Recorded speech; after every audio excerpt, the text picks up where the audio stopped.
Hola, queridos estudiantes, ¿cómo están? ¿Cómo les ha ido? El día de hoy nos reunimos una vez más para nuestra clase de Español 2. Hoy veremos qué son los predicados. Pero bueno, antes de empezar nuestra clase, les diré de qué vamos a hablar el día de hoy. Primero, veremos qué es un predicado. Luego, veremos predicados verbales y no verbales. Luego, veremos qué es un predicado nominal. Y por último, veremos qué es un complemento predicativo. Pues bien, empecemos.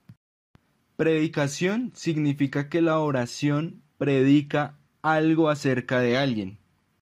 En otras palabras, la predicación es ni más ni menos lo que la oración dice, y por lo general lo que dice sobre alguien. Es decir, predican sobre un sujeto. Claro, por eso el nombre predicado. La forma de predicación más común es la que se refiere a un sujeto a través de un verbo. Bien, esta es la definición de predicado. Ahora vamos a conocer los distintos tipos. En primer lugar, veremos los predicados verbales, que es cuando un predicado se refiere a un sujeto por medio de un verbo. Veamos los ejemplos. Los gatos duermen juntos. Acá el verbo es dormir, que está conjugado de la forma duermen. En el segundo ejemplo vemos la gente baila. Acá el verbo es baila. Y por último tenemos ella pinta un cuadro. El verbo es pinta. Si se dan cuenta, todas estas oraciones tienen un predicado que cuenta con un verbo. Vamos a volver a hacer un análisis. Los gatos duermen juntos. Acá el sujeto son los gatos. El número es plural porque estamos hablando de varios y el sustantivo son los gatos. El predicado es duermen juntos y el verbo es duermen. En el segundo ejemplo, la gente baila. El sujeto es la gente y el predicado es baila. Acá, como vemos, solo tiene el verbo. Y por último, ella pinta un cuadro. Acá el sujeto es ella y el predicado es pinta un cuadro, cuyo verbo es pinta. Ahora veremos qué son los predicados no verbales. Es cuando la oración, el verbo no aparece por alguna razón. Podemos decir que está, pero no está. Vamos a ver un ejemplo. En estos casos debemos predicar de otra forma. Veamos. Para contar lo que unos amigos comieron en un restaurante, no decimos Marcos comió pasta, Pedro comió pescado, María comió una hamburguesa.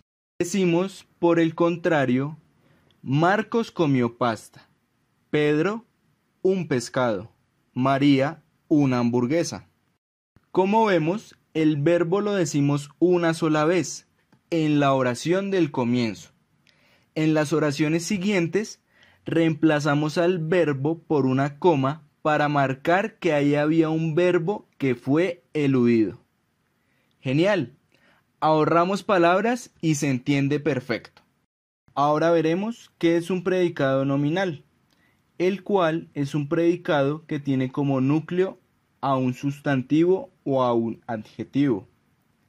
En otras palabras, cuando las oraciones predican sobre un sujeto usando verbos copulativos más un atributo, y este atributo es un sustantivo o un adjetivo, estamos hablando de predicados nominales. Los verbos copulativos son los que sirven para enlazar al sujeto con un atributo. Veamos los ejemplos de la siguiente imagen. Ser, estar, parecer. Y estos verbos necesitan un modificador que diga algo del sujeto, debido a que el verbo en sí mismo no da la información suficiente. Veamos unos ejemplos. Roberto es entrenador. El sujeto es Roberto, el verbo es, y el atributo es entrenador, el cual es un sustantivo. Veamos otro ejemplo. El perro parece enfermo. El sujeto es el perro. Parece es el verbo y enfermo es el adjetivo o la característica que tiene el perro. Veamos otro ejemplo. Claudia es profesora. Claudia es el sujeto, el verbo es y el atributo es profesora, el cual es un sustantivo. Ahora veamos el último ejemplo. Lorena es alta. ¿Cuál es el sujeto? Lorena. ¿Cuál es el verbo? Es. Y alta es el atributo, el cual es un adjetivo o una característica. Bien, ¿cómo reconocemos al predicado nominal? Tenemos que fijarnos si los verbos copulativos, ser, estar o parecer, están acompañados de un atributo.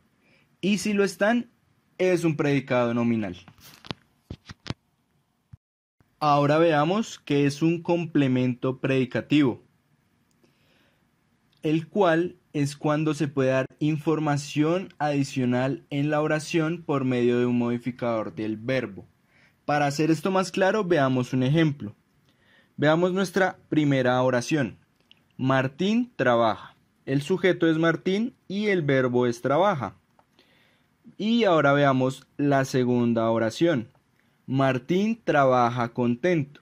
Acá, como en el caso anterior, el sujeto es Martín, pero el predicado ya es trabaja contento. El verbo es trabajo y la palabra contento está modificando la acción del verbo. No es lo mismo, por ejemplo, Martín trabaja triste a Martín trabaja contento. En las dos oraciones tenemos el mismo sujeto, el mismo verbo, pero el modificador cambia la acción del verbo y por tanto cambia lo que dice la oración.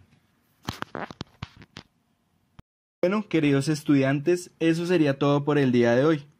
Antes de hablar sobre lo que haremos en nuestro taller, quisiera recapitular los temas que hemos visto hoy.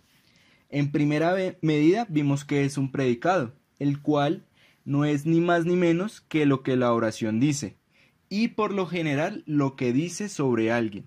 Vimos que hay predicados verbales y predicados no verbales. Los predicados verbales son en los cuales está explícito el verbo, y los predicados no verbales es cuando se reemplaza el verbo por una coma para marcar que había un verbo ahí que fue, entre comillas, eludido. Además, vimos que cuando las oraciones predican sobre un sujeto usando verbos copulativos como ser, estar o parecer, más un atributo, que puede ser un sustantivo o un adjetivo, estamos hablando de predicados nominales. Y por último, vimos que estos predicados tienen en ocasiones un modificador del verbo, al cual le llamamos complemento predicativo. Bueno, ahora hablemos del taller. En el taller que ustedes recibirán, habrán varios ejemplos de oraciones. Y lo que ustedes tienen que hacer es que en esos ejemplos deben identificar primero si la oración tiene un predicado verbal o un predicado no verbal. Después deben identificar el predicado, el verbo y el complemento predicativo. La idea es que subrayen el predicado, el verbo y el complemento predicativo con un color distinto. ¿Listo? Queridos estudiantes, eso sería todo por el día de hoy. Esperamos que hayan sido claras las explicaciones y recuerden que si tienen alguna duda o inquietud pueden contactar a su profesor o profesora que con gusto les resolverá sus preguntas. Eso es todo por el día de hoy. Les enviamos un abrazo desde la distancia, esperamos que se sigan cuidando y recuerden que seguimos aprendiendo juntos.